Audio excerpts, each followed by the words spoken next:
Assalamualaikum warahmatullahi wabarakatuh.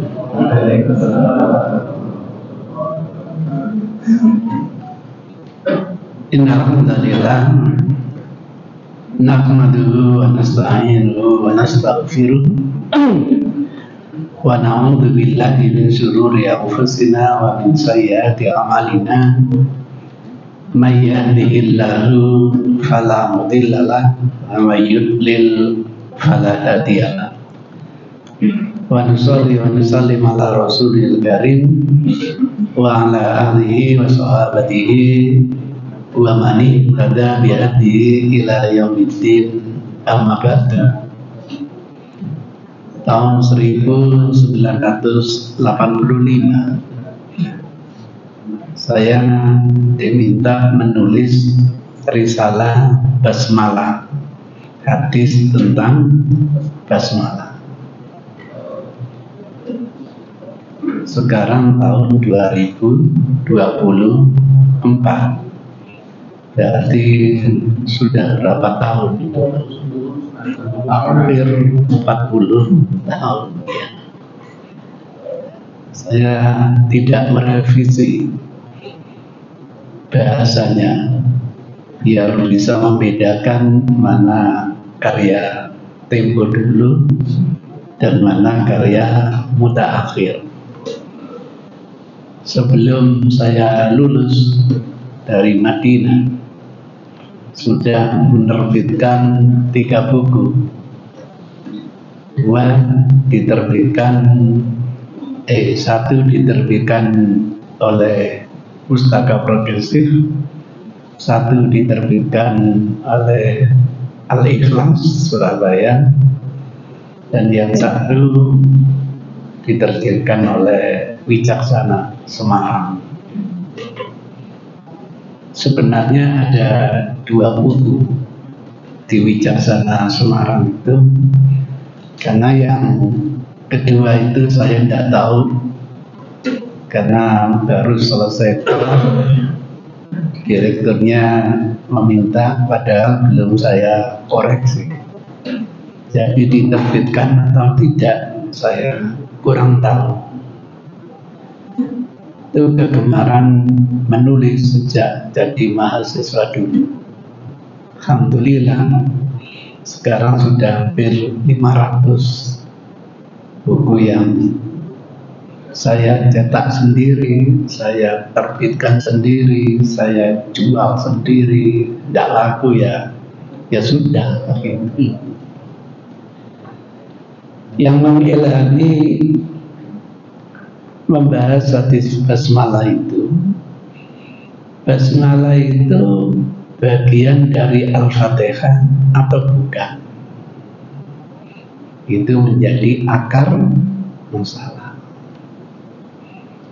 Harus jujur, ada yang berpendapat basmalah itu bagian dari Al-Fatihah,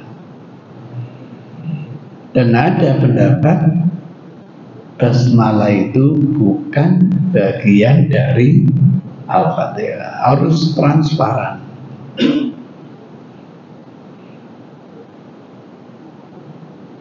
Kira-kira kenapa basmalah itu bukan bagian dari basmalah? Bukan bagian dari Al-Fatihah. Basmalah itu sebagai pembuka untuk setiap surat. Dan pada setiap surat basmalah tidak dihitung 1 ayat, kecuali surat Al-Baqarah yang tidak dimulai dari basmalah. Namanya aja surat Baqarah, tidak pantas kalau dimulai dengan apa? Basmalah. Sama dengan musuh, tombokan loto pakai bismillah,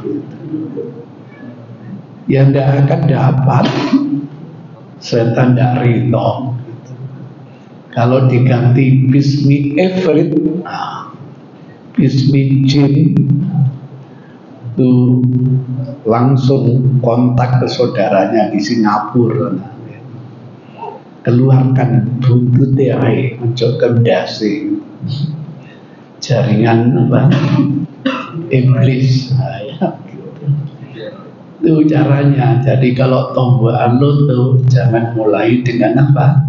Bismillah, gak diridhoi oleh iblis. Bismillah oleh Allah.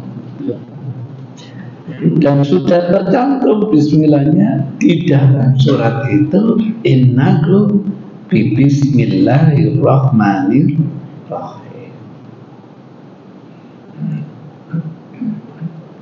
Bagi yang pendapat pertama, bismillah itu bagian dari Al-Fatihah, menggunakan fakta sejarah. Kalau sampean melihat mushaf itu bismillahirrahmanirrahim ada angka 1. Alhamdulillahirabbil alamin angka 2 sampai terakhir angka 7. Kedua pendapat ini sepakat kalau Al-Fatihah itu hanya terdiri 7 ayat. Yang beda memulai Al-Fatihah itu dari Bismillah atau dari Alhamdulillah. Bagi yang memulai dari Alhamdulillah, menghitungnya Alhamdulillahirabbil alamin, dihitung 1 ayat.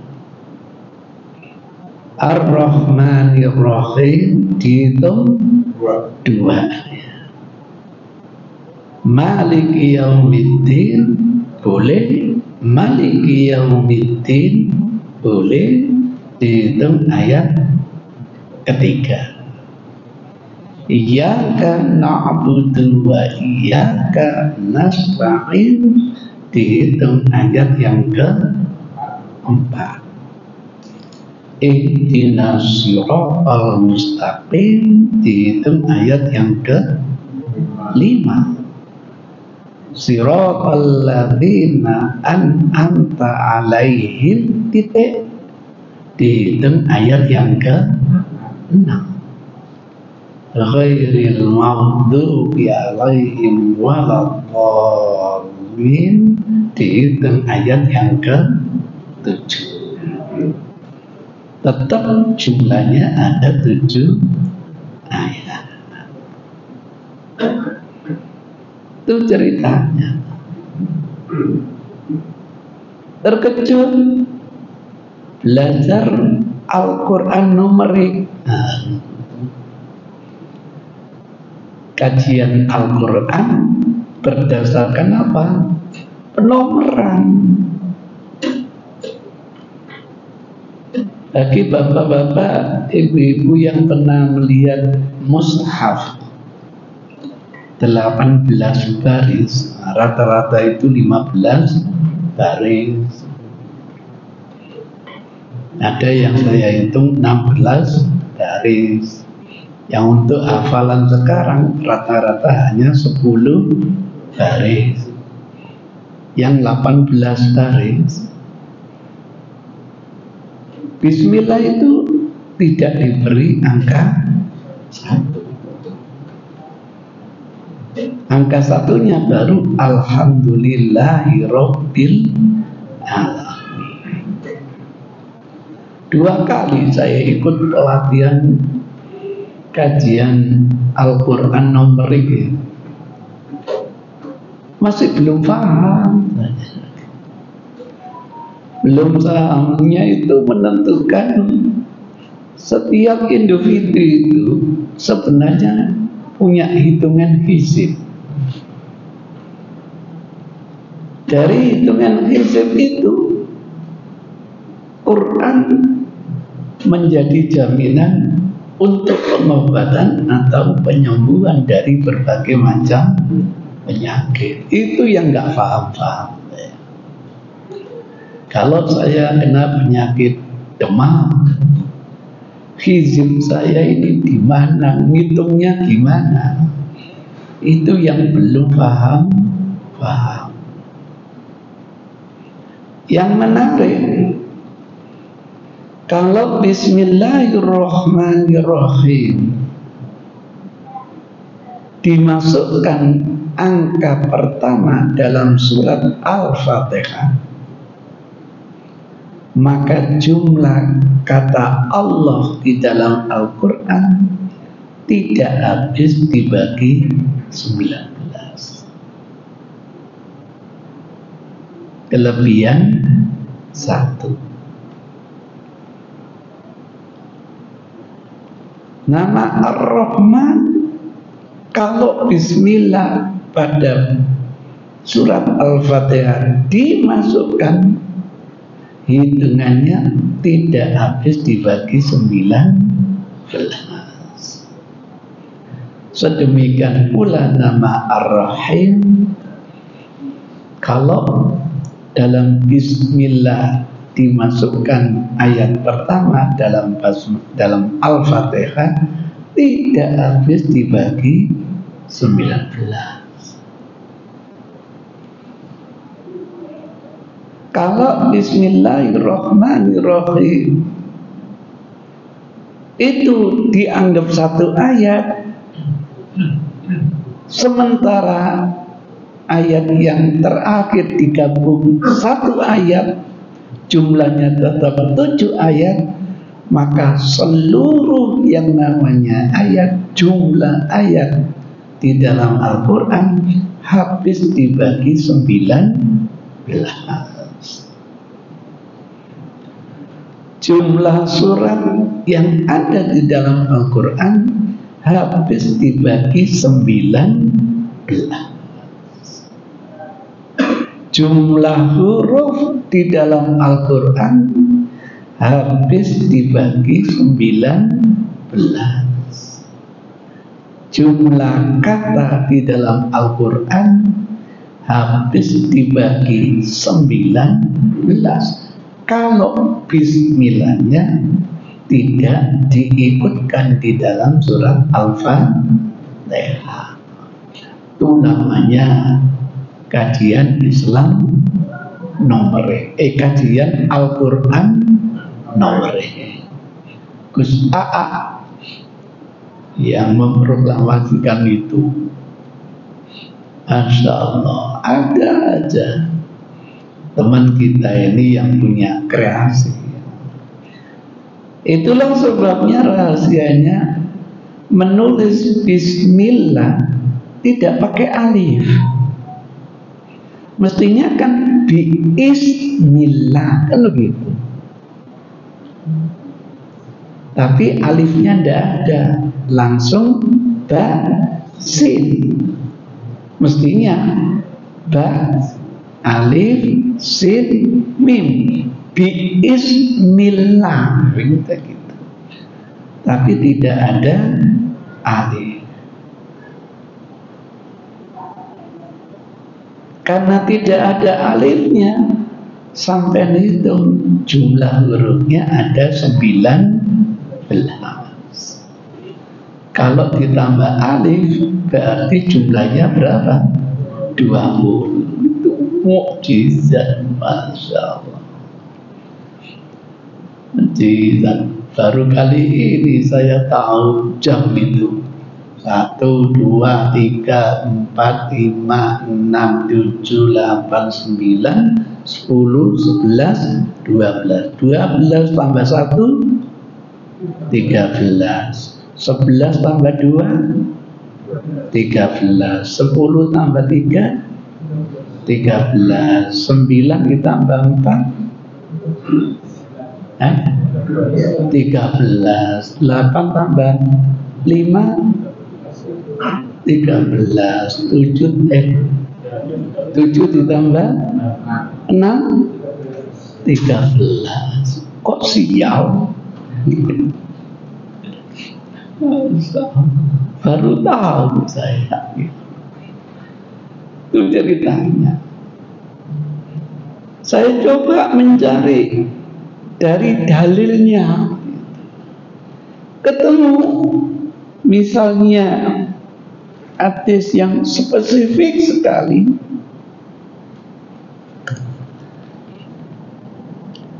ayat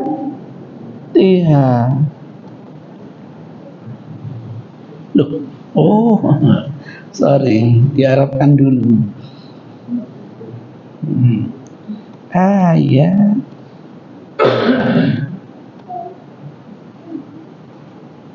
dan ketemu fine ya, klik. Nah, ini hadis yang diriwayatkan oleh Abu Hurairah. Wa an Abi Hurairah radhiyallahu anhu qala Rasulullah sallallahu alaihi wasallam, idza qara'tum, apabila kalian membaca alhamdulillahi rabbil alamin, faqra'u, jangan lupa membaca bismillahirrahmanirrahim. Inna, sesungguhnya itu surat itu adalah ummul Quran, induknya Al-Quran, wa ummul kitab, induknya Alkitab, wa sab'u masani, 7 ayat yang diulang-ulang. Wa bismillahirrahmanirrahim, ayat bismillahirrahmanirrahim, ida ayatiha, salah satu dari rangkaian ayat apa? Al-Fatihah. Kalau kalian membaca alhamdulillahirabbil alamin, bacalah bismillahirrahmanirrahim. Kenapa? Basmalah itu merupakan satu dari surat apa? Al-Fatihah. Ini dalil yang sangat spesifik bahwa basmalah itu bagian dari Al-Fatihah. Sayang hadisnya bermasalah gitu. Dikeluarkan oleh Daruqutni nomor 36, Baihaqi 2219, Dailami dalam Musnad Al-Firdaus 1043.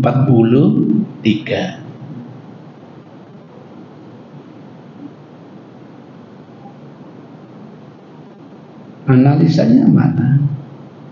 Oh, berarti di berikutnya, di hadis berikutnya, cari lagi. Iya. Ini dari pengantarnya. Kenapa bismillah itu dikasih angka 1? Nah, dari Abu Hurairah. Problemnya, perawi Abu Bakar Al-Hanafi berkata, lalu aku menjumpai Nuh bin Abi Bilal, dan ia meriwayatkan hadis tersebut hanya dinisbatkan kepada Abu Hurairah. Berarti itu bukan sabda Nabi, tetapi itu murni pendapatnya Abu Hurairah. Muhammadiyah tidak mau pakai asar. Asar itu bukan wahyu. Asar itu memahami wahyu. Itu ceritanya. Abdul Humaid bin Ja'far, gurunya Abu Bakar Al-Hanafi, perawi thiqah terpercaya, telah meriwayatkan secara marfu. Dia pernah meriwayatkan hadis sampai kepada Nabi. Namun Sufyan As-Tsauri menilainya dhaif, dia perawi lemah. Itulah sebabnya diriwayatkan Usama bin Zaid dan Abu Bakar Al-Hanafi dari Nuh, dari Al-Makburi, dari Abu Hurairah secara mauquf. Ini mempertajam yang kuat bukan marfu tetapi mauquf. Mauquf itu tidak dinisbatkan kepada Nabi tetapi kepada sahabat. Itu ceritanya. Nanti dalam analisanya Abu Hurairah meriwayatkan banyak hadis. Rasul itu kalau sudah bangkit rakaat yang ketiga langsung membaca Alhamdulillahirabbil alamin tanpa ada diam. Walam yaskur. Ini yang dipakai oleh kelompok Maghribi, bukan Bismillah, bukan lagi bagian Fatihah, malah tidak boleh dibaca.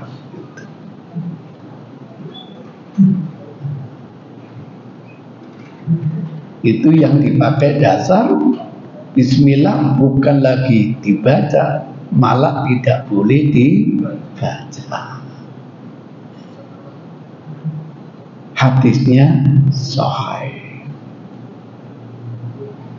Itu yang dari Abu Hurairah. Dengan demikian menambah dhaifnya hadis ini walaupun dinisbatkan kepada Abu Hurairah. Hadis yang sahih dan marfu yang dinisbatkan kepada Nabi dari Al-Makburi, dari Abu Hurairah adalah Nabi bersabda langsung Alhamdulillah adalah induk Al-Fatihah tanpa ada Bismillah. Itu satu-satunya dalil yang menunjukkan Bismillah itu dianggap bagian dari Al-Fatihah. Ternyata satu hadis ini bukan marfu tetapi mauquf. Yang kedua bertentangan dari riwayatnya Abu Hurairah yang sahih. Sahih menyelisih yang lebih sahih, tidak bisa dipakai. Namanya hadis syadz, nyeleneh. Ini jamaah saya sekarang yang kumpul berapa ribu ini? Ada 30.000 ya.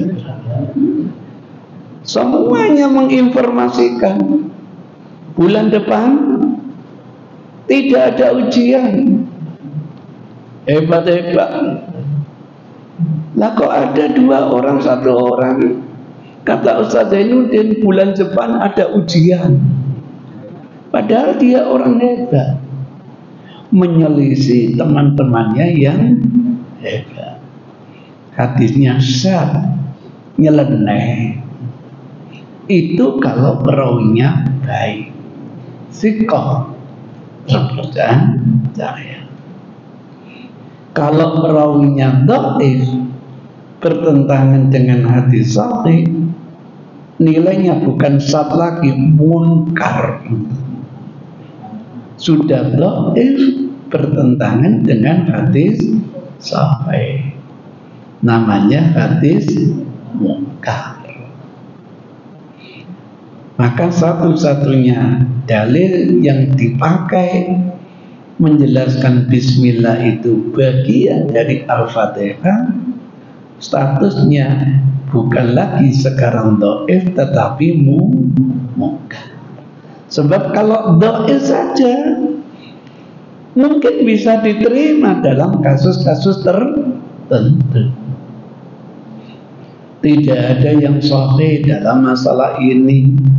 Ulama masih ada toleran menggunakan hadis dhaif. Dalam masalah tarhib wa tarhib, masih ada toleran dengan hadis dhaif.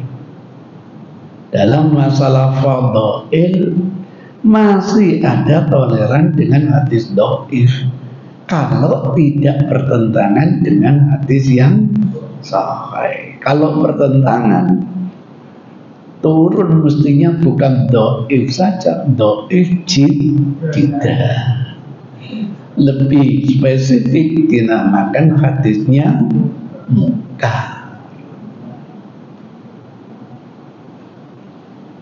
Bagi yang bismillah itu bukan bagian dari Al-Fatihah, juga menggunakan hadis Abu Hurairah. Saya cari.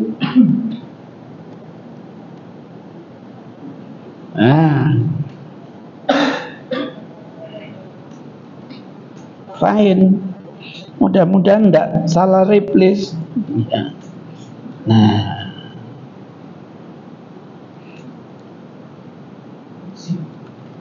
ini yang diriwayatkan oleh Abu Hurairah.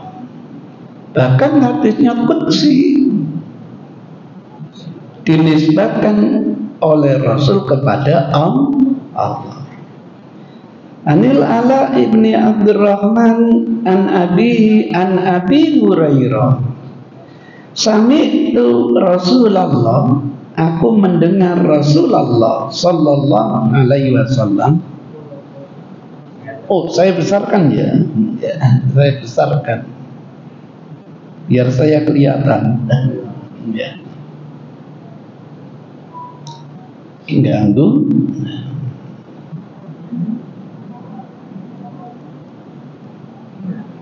Nah, kelihatan dari belakang.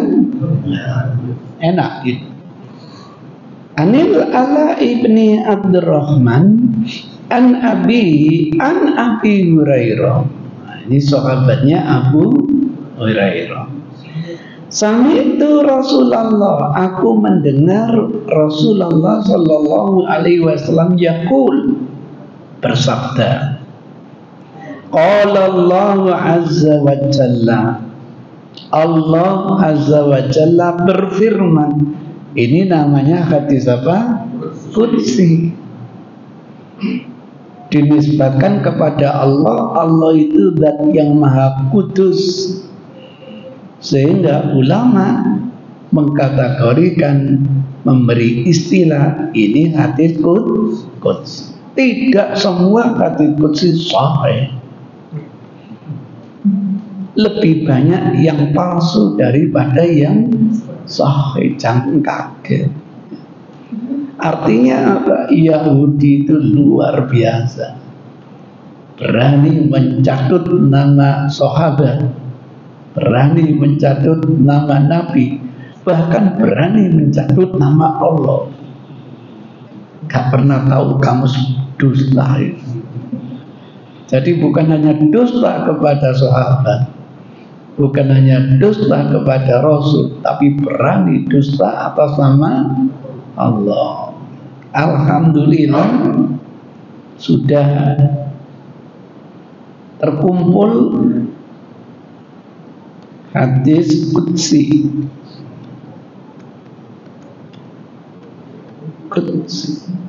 Loh. Ya.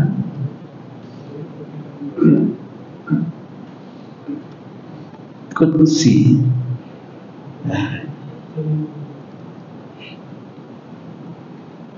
Kalau Bapak Ibu pernah membeli buku kumpulan hadis qudsi, paling banyak tidak ada 46. Paling banyak. Alhamdulillah saya menghimpun sampai jumlahnya berapa ini? Jumlahnya berapa? Urut mulai alif sampai ya. Wah, ini jumlahnya ada berapa ini?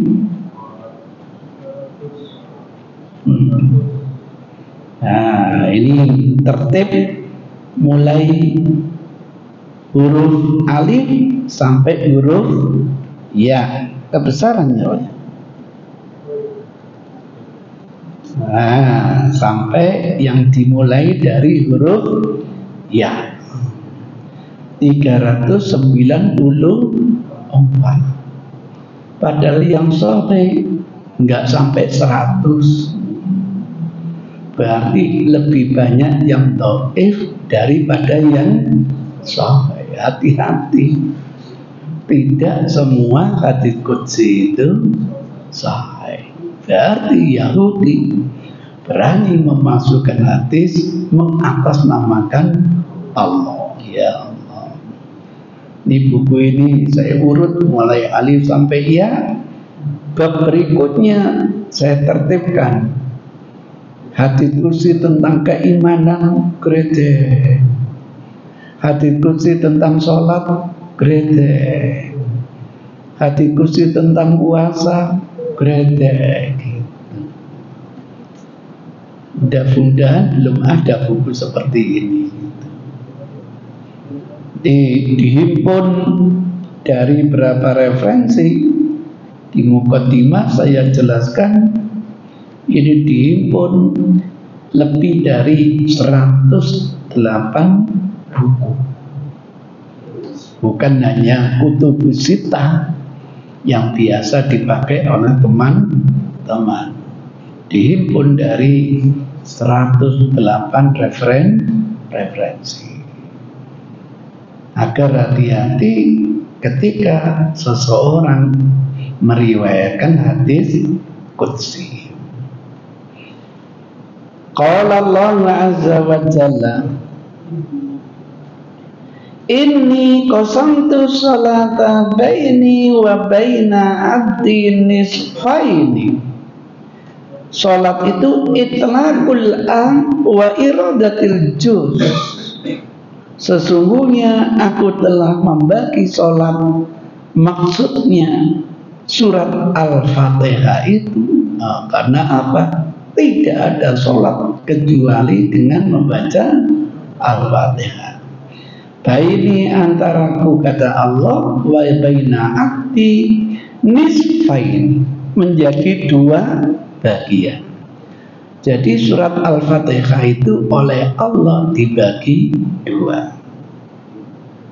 Fanisbuhan nisbuha lahu, yang separuhnya bagi orang yang membacanya. Yang qulu abdi, kalau hambaku mengucapkan atau membaca idza tataqas shalah bismillahirrahmanirrahim, membaca bismillahirrahmanirrahim, fayudzakiruni abdi, itu hambaku mengingat aku. Jadi bismillah ini dihitung surat yang ayat yang pertama. Ternyata setelah dianalisa hadis dengan redaksi seperti ini dikeluarkan Daruqutni, Plobin Sanad. Hadis ini terdapat Ibnu Sam'an, namanya Abdullah bin Ziyad bin Sam'an, yang dinilai kodifikatornya sendiri. Daruqutni sendiri menilai matrukul hadis. Hadisnya harus ditinggalkan. Berarti hadis apa? Palsu. Jadi hadis dengan redaksi mulai bismillah, ternyata hadisnya adalah palsu. Cari qudsi yang lain. Fine.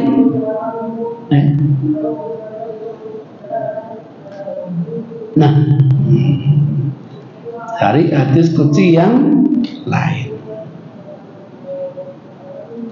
Qasamtu salata baini wa baina abdi nisfaini. Aku bagi yang namanya Al-Fatihah antara aku dan hamba-hambaku menjadi 2 bagian. Saya penasaran, siapa yang mengeluarkan hadis ini?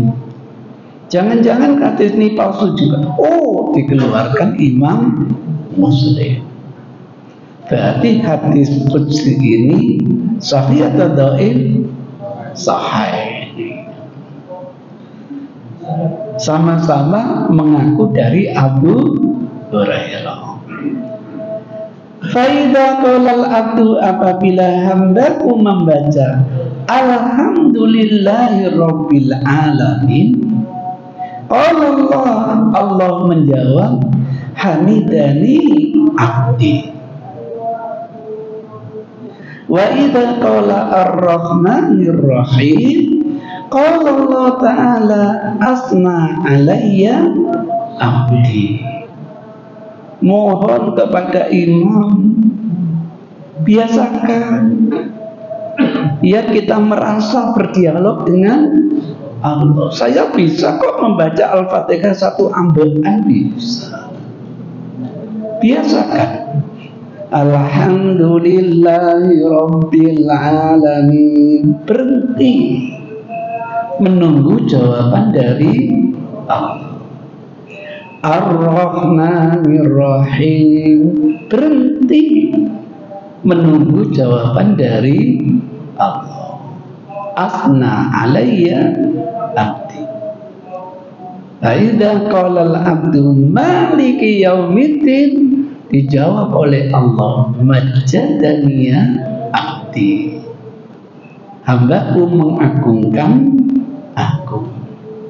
Tadi saya baca imamnya kok disambung-sambung ya. Bukan Allah tidak bisa jawab, Allah pinter kok. Permasalahannya ta'adduban. Biar kita merasa nikmat berdiskusi dengan Allah.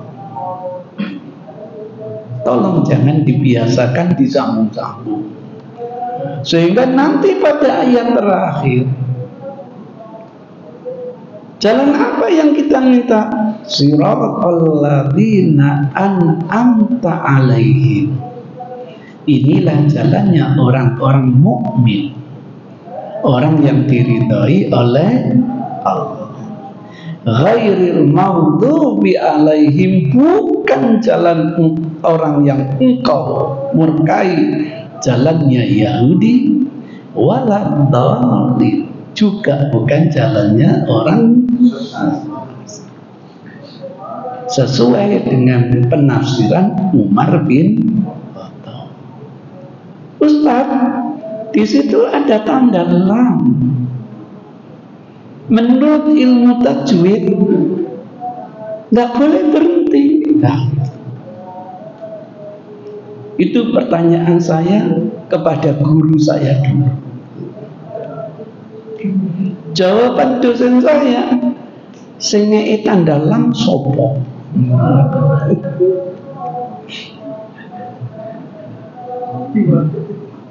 Itu ceritanya.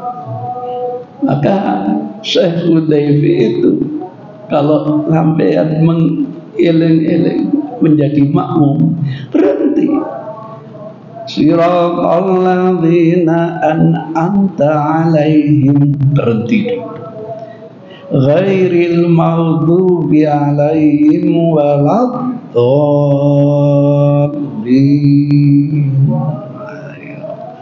Enak itu. Maka kewajaran tahsin sholat,